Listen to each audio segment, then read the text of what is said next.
नवग्रहस्तोत्र। जपाकुसुमसङ्काशं काश्यपेयं महाद्युतिं तमोरिं सर्वपापघ्नं प्रणतोऽस्मि दिवाकरं।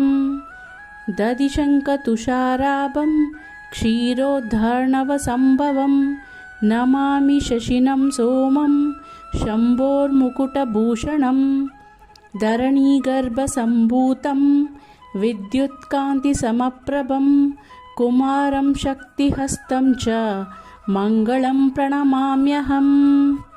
प्रियङ्गुकलिकाश्याम्यं रूपेण प्रतिमं बुधं सौम्यं सौम्यगुणोपेतं तं बुधं प्रणमाम्यहम्। देवानां च ऋषीणां च गुरुं काञ्चनसन्निभं बुद्धिभूतं त्रिलोकेशं तं नमामि बृहस्पतिम्। हिमकुन्दमृणालाभं दैत्यानां परमं गुरुं पर्वशास्त्रप्रवक्तारं भार्गवं प्रणमाम्यहम्।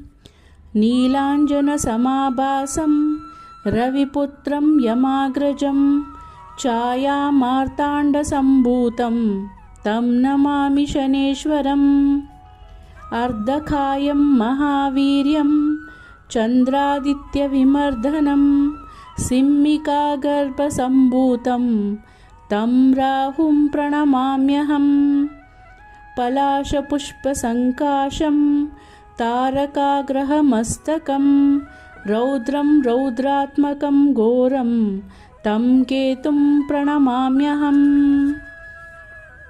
इति व्यासमुखोद्गीतं यः पठेत्सु समाहितः दिवा वा यदि वा रात्रौ विघ्नशान्तिर्भविष्यति। नरनारी नृपाणां च भवेद्दुः स्वप्ननाशनम् ऐश्वर्यमतुलं तेषामारोग्यं पुष्टिवर्धनम्। ग्रहनक्षत्रजाः पीडाः तस्कराग्निसमुद्भवः तः सर्वाः प्रशमं यान्ति व्यासो ब्रूते न संशयः। इति नवग्रहस्तोत्रं समाप्तम्।